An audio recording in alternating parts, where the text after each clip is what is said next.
Put your hands where I can see them, sir, now. The voice cut through the polished silence of the bank lobby like a blade, sharp enough to make every conversation stop mid-sentence and every head turn at once as Darius Coleman stood just inside the glass doors, still, as if the marble floor beneath his shoes had anchored him in place. His hands relaxed at his sides, his expression unreadable, not confused, not angry, just calm. The kind of calm that didn't belong in a moment like this, not when a uniformed security guard had just raised his voice loud enough for half the room to hear, not when a few customers near the teller line instinctively stepped back, clutching their bags a little tighter, not when the air itself seemed to tighten, charged with something nobody wanted to name but everyone could feel, because in a space like this, a private banking branch tucked between a luxury watch boutique and a high-end law firm, scenes like this weren't supposed to happen, not out loud, not in the open, and definitely not to someone who hadn't said a single word. Darius didn't move, didn't argue, didn't even blink right away, his eyes simply shifting, slow and deliberate, toward the guard standing 10 feet away, a man already squared in posture, already convinced of something he hadn't bothered to confirm, and behind him, the faint reflection of the city morning shimmered through the glass, traffic crawling, sunlight bouncing off steel and chrome. Normal life continuing outside while inside, something else was beginning to fracture. A woman near the reception desk leaned toward her companion and whispered, "What's going on?" But her voice carried just enough to ripple through the tension, and somewhere to the right, a phone lifted slightly, not fully raised, just enough to suggest that whatever this was, it might be worth remembering later. The guard took a step closer, slower this time, measured, as if closing the distance would somehow make his authority more real. "I said put your hands where I can see them," he repeated, lower now, but no less firm, and still, Darius didn't react the way most people would. No defensive gesture, no raised voice, no explanation spilling out in a rush, just that same steady stillness, like a man watching a storm roll in without feeling the need to run from it. Behind the guard, the branch manager had already started moving, heels clicking against the marble with purpose, her expression set before she even reached the scene, her eyes scanning Darius not with curiosity, but with conclusion, as if the outcome had already been decided and everyone else was just catching up to it. And when she stopped beside the guard, folding her arms with practiced authority, the message became clearer without her needing to say a word. This wasn't a question, it was a judgment. A few feet away, a young teller hesitated, her fingers hovering above the keyboard as she glanced between the man at the door and the growing tension in the room, something in her expression flickering. Uncertainty, maybe recognition, but she didn't speak, not yet, because moments like this had a way of teaching people to stay quiet. Darius finally moved, but not in the way anyone expected, not stepping back, not raising his hands in panic, just a slight shift of his weight, a subtle straightening of his posture, as if aligning himself with something invisible but unshakable. And when he looked directly at the manager, there was no challenge in his gaze, no plea either, just a quiet, unwavering presence that didn't fit the role they had already assigned to him. And that mismatch, that gap between what they thought they were seeing and what was actually standing in front of them, began to stretch the moment into something heavier, something unstable, because the truth was already there, sitting just beneath the surface, waiting, and nobody in that room realized yet how quickly everything was about to change. The manager's voice came next, smooth but edged with something colder than the guard's command. "Is there a problem here?" she asked, though her eyes never left Darius, as if she had already decided that he was the problem, and the guard answered without hesitation. He walked in and refused to comply with standard security protocol, the words sounding official enough to pass as truth even though no one had actually heard Darius refuse anything, and that detail hung quietly in the air, unnoticed by most but not by him. Darius shifted his gaze from the guard to the manager, studying her the same way she had studied him, not with suspicion but with precision, as if he were taking note of every word, every assumption, every second this moment continued to unfold. And still he said nothing, because silence, in a room like this, had a way of forcing people to reveal more than questions ever could. A man in a navy suit near the investment desk cleared his throat and stepped slightly to the side, creating distance, while a woman seated across from him adjusted her sunglasses even though they were indoors, her posture tightening, her body language speaking louder than any words she chose not to say. And behind the counter, the young teller glanced again at Darius, this time longer, her brows pulling together as if something about him did not match the narrative forming around him. The manager took a step closer, heels clicking once, deliberate, controlled. "Sir, we have private clients here," she said, her tone measured but unmistakably dismissive. "If you cannot verify your business, I am going to have to ask you to leave." And there it was, the shift from suspicion to directive, from uncertainty to authority, delivered in a way that sounded like policy, but felt like judgment.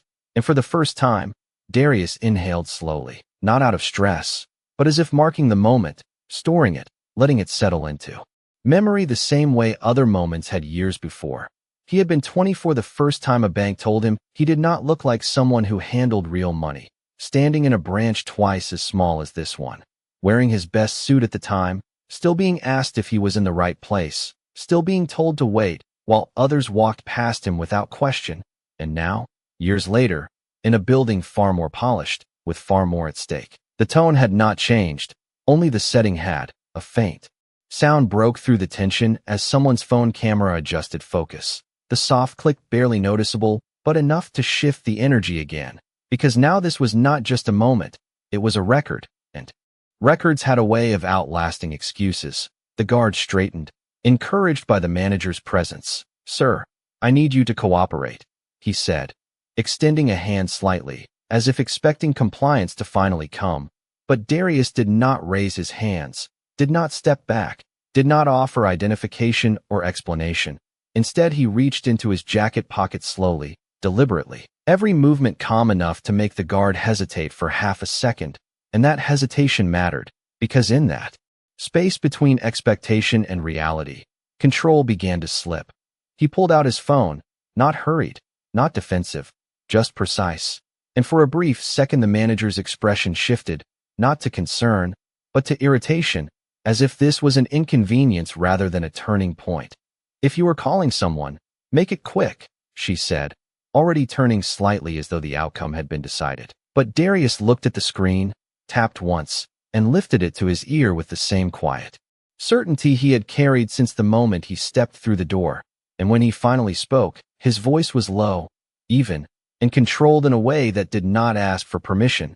"Yes," he said, pausing just long enough for the weight of the word to land. "I am at the downtown branch.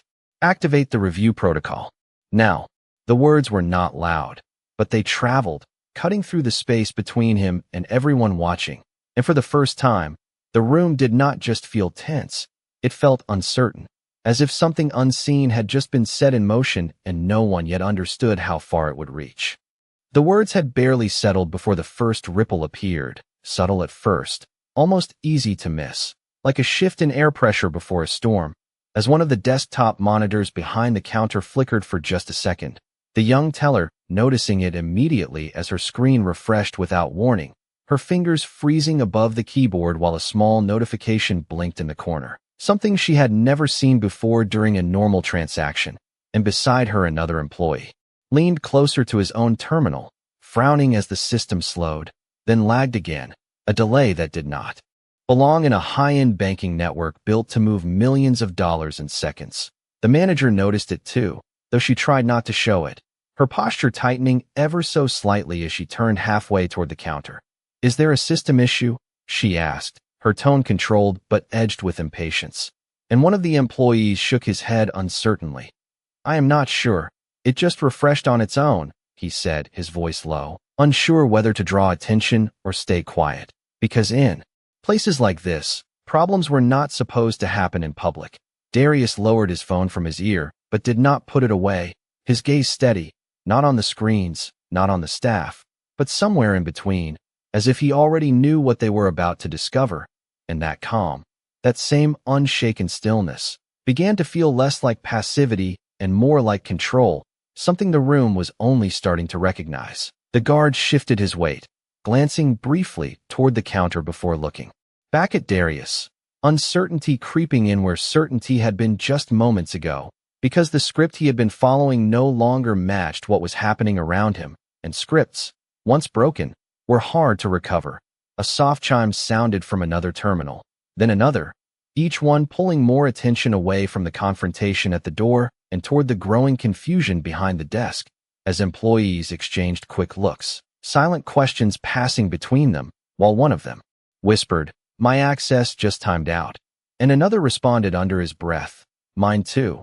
The words small but heavy, carrying further than intended in a room that had gone almost completely quiet.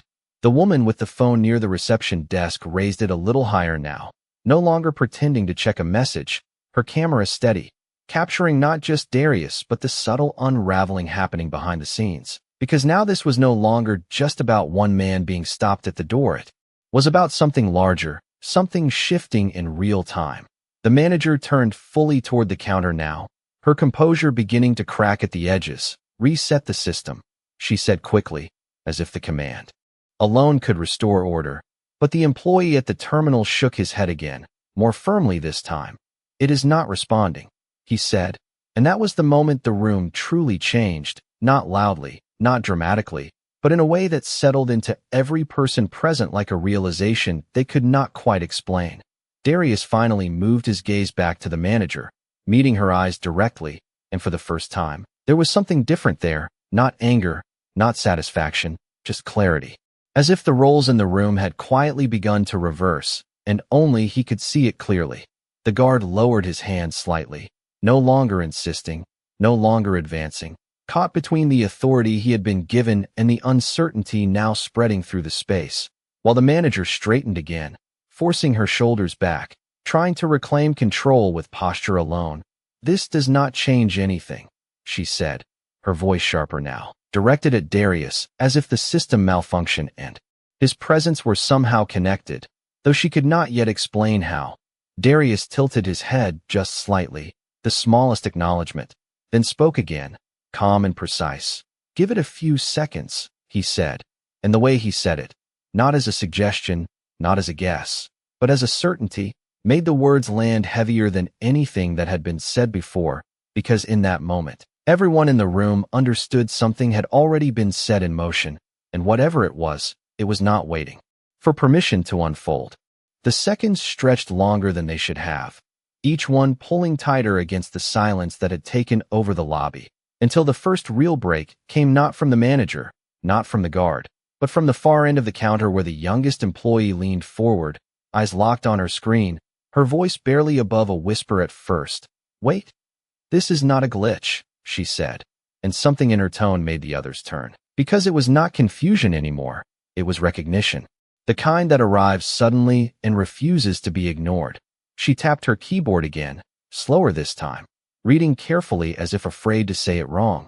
"There is an override request, executive level," she continued, her voice gaining strength as the words became clearer, and the manager's head snapped toward her. "What does that mean?" she demanded, sharper now, the calm she had been holding on to beginning to slip, and the employee hesitated for half a second before answering. "It means someone with top clearance just initiated a system review from inside the network." And that was when the room shifted again, not in movement, but in understanding. Because there were only a handful of people who could trigger something like that, and none of them were supposed to be standing at the front door being questioned. The man in the navy suit straightened, his earlier caution replaced by curiosity, while the woman beside him lowered her sunglasses completely now, her attention fully drawn to Darius, as if seeing him for the first time without the filter of assumption. The guard glanced back at the manager, waiting for direction, but for the first time since this began, she did not have one ready, her eyes flicking between the counter and Darius, trying to reconcile what she was hearing with what she believed, and the gap between those two things was growing wider by the second. "Check the source," she said finally, her voice lower now, controlled but no longer confident, and the employee nodded, typing quickly, then slowing again as the information loaded, her expression changing in real time, confusion giving way to disbelief.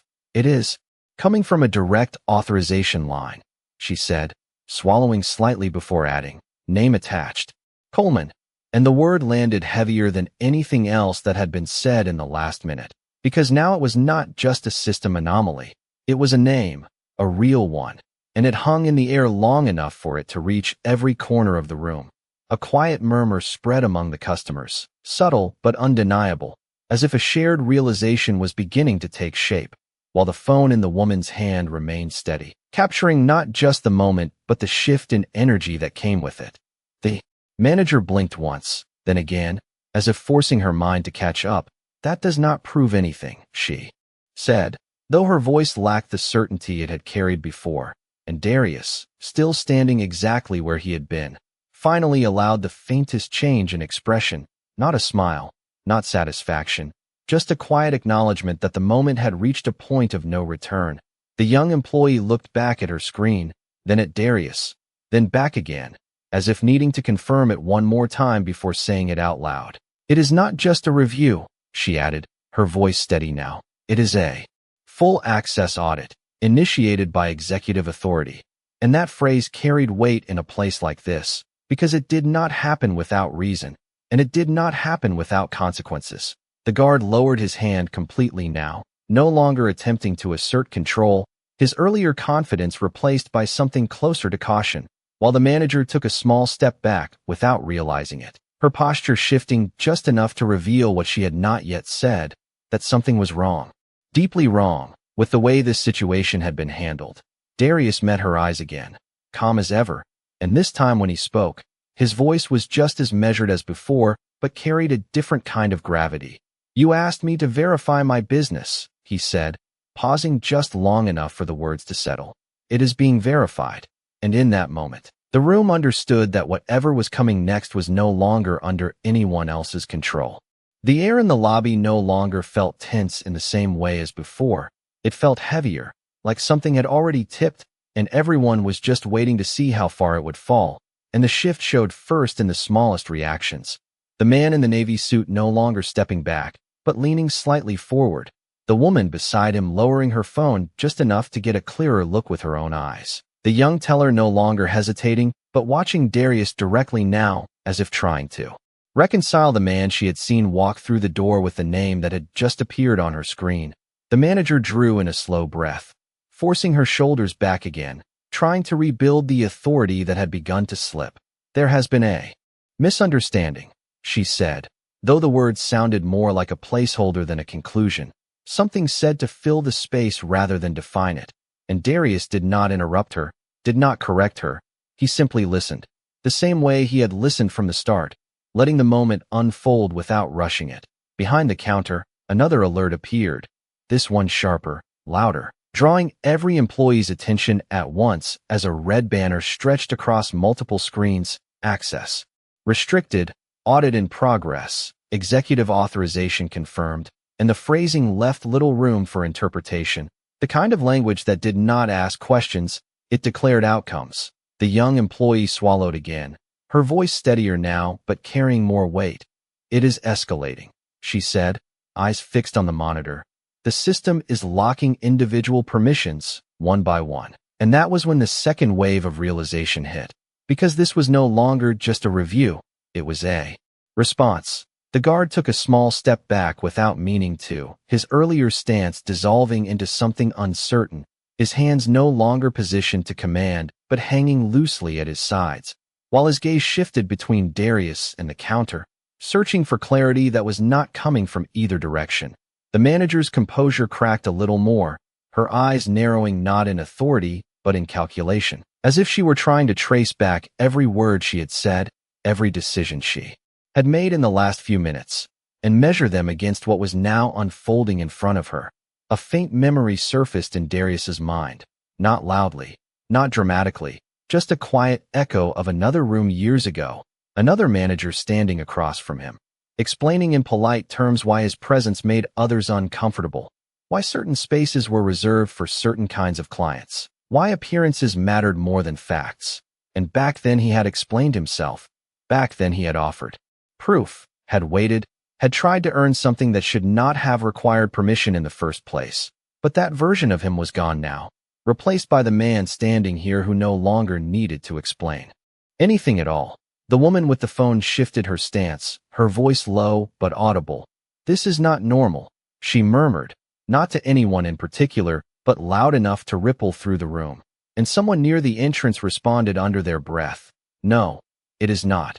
As if confirming what everyone was beginning to feel, the young teller finally spoke again, this time louder, unable to hold it in any longer. "The authorization level, it is not just executive," she said, her eyes flicking once more to the name on the screen before returning to Darius. "It is ownership tier."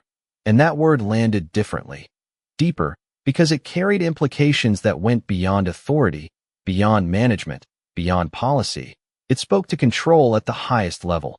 The manager's lips parted slightly, her posture shifting again, no longer squared, no longer certain. And for a brief moment, she said nothing at all, the silence stretching just long enough to reveal what had not yet been spoken. Darius took a single step forward then, not aggressive, not rushed, just enough to close the distance between himself and the space he had been denied, his presence now undeniable. And when he spoke, his voice was calm, steady, and precise. "You decided who belonged here," he said quietly, letting the words settle before adding, "Now the system is doing the same." And in that moment, the room understood that the line had been crossed long before anyone realized it, and there was no stepping back from what came next. The word ownership did not fade. It lingered in the air like something irreversible, and the effect was immediate, not loud, not dramatic, but unmistakable.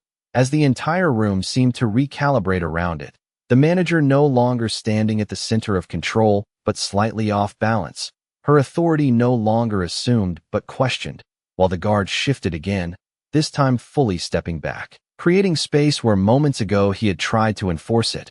And that movement alone spoke louder than anything he could have said. Behind the counter, the system continued its quiet takeover, screen after screen updating in sequence, access denied, credentials suspended, audit escalation confirmed, each message appearing with clinical precision, removing control piece by piece without hesitation, without emotion, just process, and the employees watched it happen in real time, their roles dissolving into observers of something far beyond their level. The young teller leaned back slightly, her voice almost disbelieving now. "It is locking managerial permissions," she said, and the manager turned sharply. "That is not possible," she replied instinctively, but even as she said it, her own terminal chimed, a sharp, unmistakable tone that cut through the silence. And when she turned to look, the message was already there, access restricted, pending executive review, her reflection faintly visible in the screen as the realization set in, slow and heavy. The customers no longer pretended not to notice, their attention fully drawn into the moment, some standing straighter, some stepping closer. The invisible boundary between observer and participant beginning to blur, because now this was not just a situation, it was a shift in power happening in real time. Darius remained where he was, composed, steady, his presence no longer questioned but felt, and when he finally moved again, it was not to retreat or defend, it was to step forward once more, closing the last bit of distance that had separated him from the space he had been denied, his posture unchanged, his expression controlled, but the meaning behind it now impossible to ignore. The manager swallowed, her earlier confidence gone, replaced by something quieter, something closer to realization. "If there has been an error, we can resolve it," she said, her tone softer now, searching for a path back, any path that might restore what had been lost. But Darius did not take it, did not offer her that exit, because this was no longer about correction, it was about consequence. A faint vibration came from his phone, a confirmation more than a notification, and he glanced at it briefly, before lifting his eyes again, meeting hers directly. And when he spoke, his voice carried the same calm it had from the beginning, but now it held something else beneath it, something final. "There is no error," he said, each word measured, deliberate. "There is a record," and the distinction mattered, because errors could be fixed, records could not. The guard looked down for a moment, then back up, his posture fully neutral now, no longer aligned with authority but detached from it, as if understanding had replaced assumption in a way that could not be undone.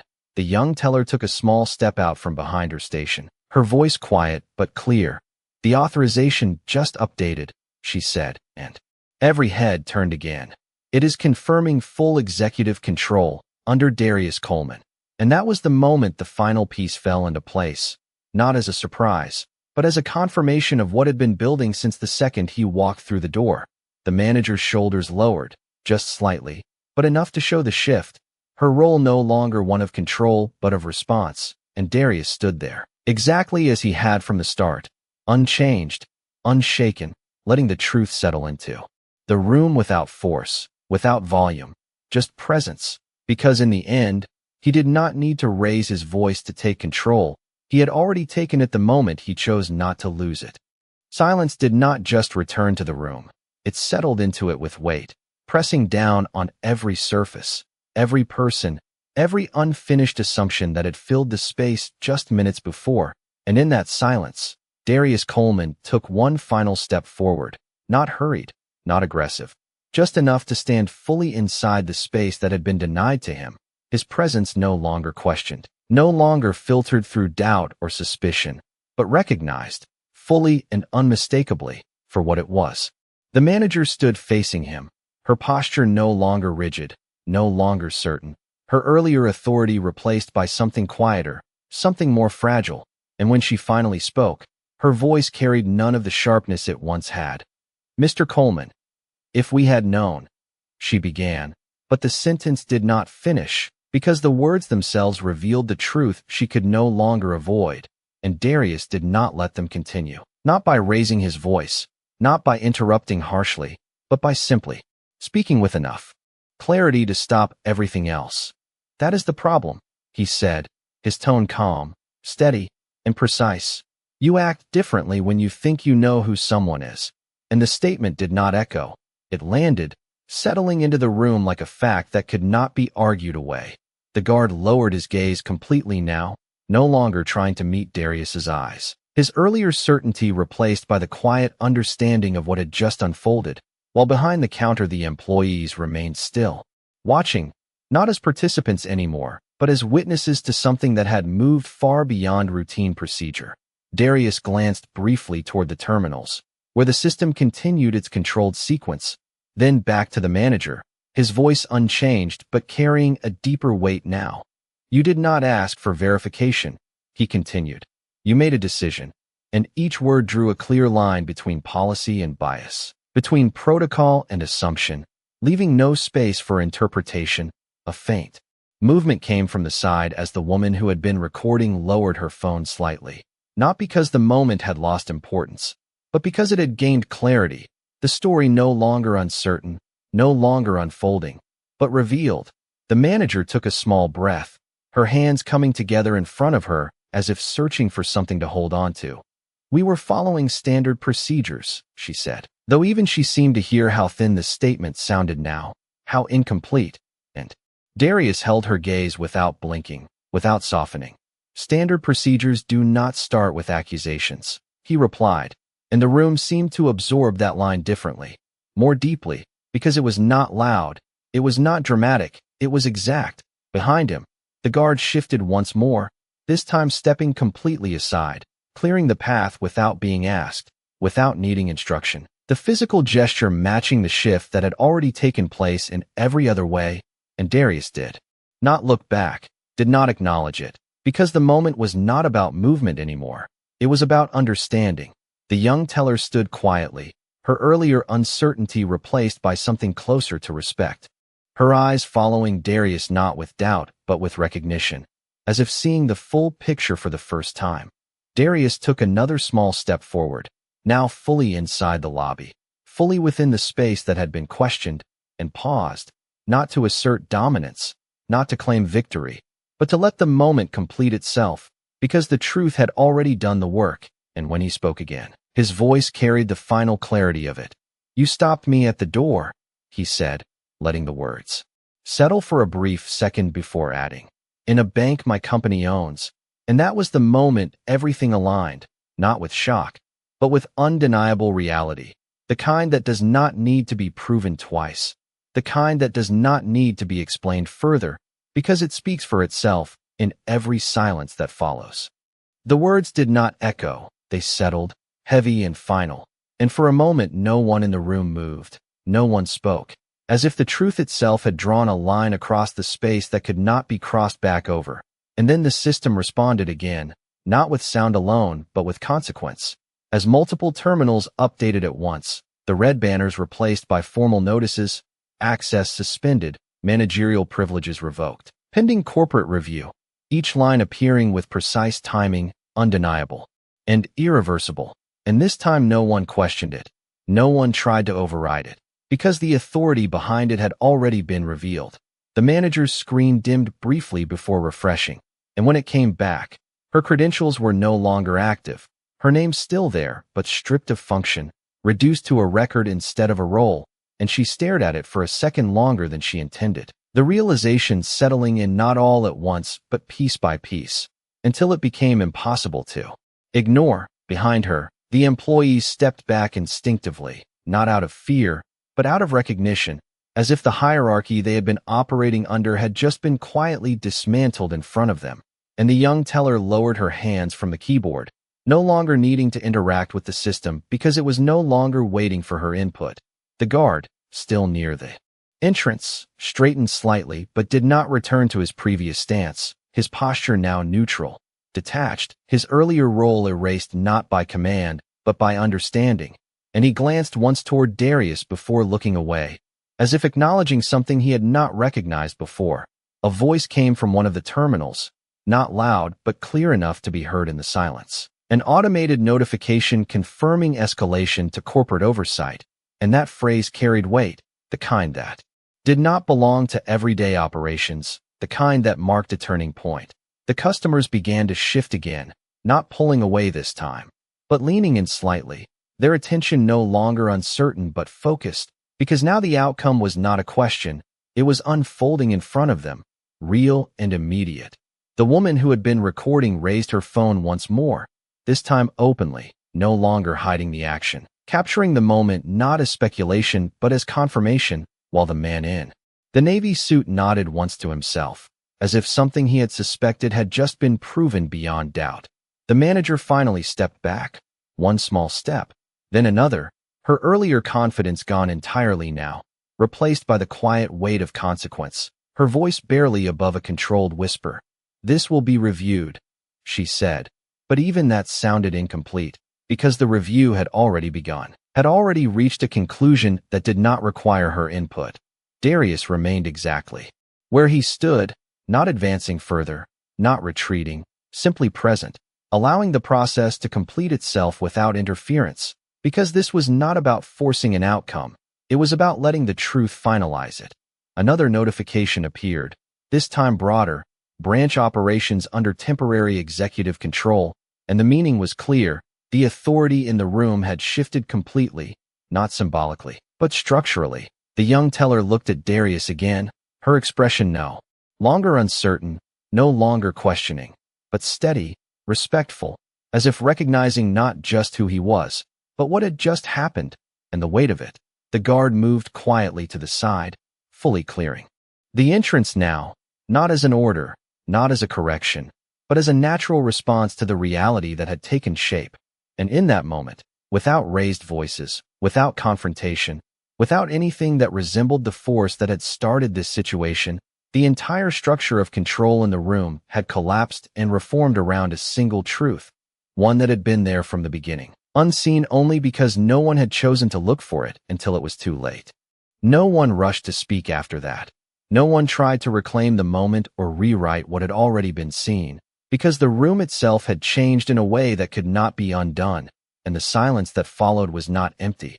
It was full, filled with understanding, with reflection, with the quiet weight of realization settling into every person present. The manager stood near the counter, no longer at its center, her role reduced not by force, but by consequence, her earlier certainty replaced by a stillness that came from knowing exactly where the line had been crossed. And though she opened her mouth once as if to say something more, the words never came, because there was nothing left that could restore what had already been lost. Behind her, the employees remained in place, but their posture had shifted, no longer aligned behind authority, but standing individually, quietly processing what they had witnessed. The young teller glancing once more at her screen before stepping away from it entirely. As if recognizing that the system had already spoken its final word, the customers began to move again, slowly, naturally, conversations returning in low tones, but different now, more aware, more deliberate, as if each person carried a piece of what had just unfolded with them. And the woman who had recorded the moment lowered her phone completely, not because the moment had ended, but because it had reached its truth. Darius stood where he was for one last second, not to claim the space, not to dominate it, but to let it settle, to allow the room to fully understand what had happened without needing anything further from him. And then, with the same calm presence he had carried from the beginning, he turned slightly and began to walk forward, not toward the exit, but deeper into the bank, into the space that had once been denied to him, his steps measured, unhurried, as if nothing about this moment required urgency. The guard stepped aside completely, not looking at him this time, not out of avoidance, but out of acknowledgement, understanding now what he had failed to see before, and the path remained clear without a word spoken. As Darius passed the counter, the young teller met his eyes. Briefly, her expression steady, respectful, and he gave the slightest nod in return, not as recognition of status, but of awareness, because in that moment, she had chosen to see what others had not. The manager remained where she was, watching quietly, the full weight of the moment settling in, not just as a professional consequence, but as something deeper, something that would remain long after the systems reset and the notifications disappeared.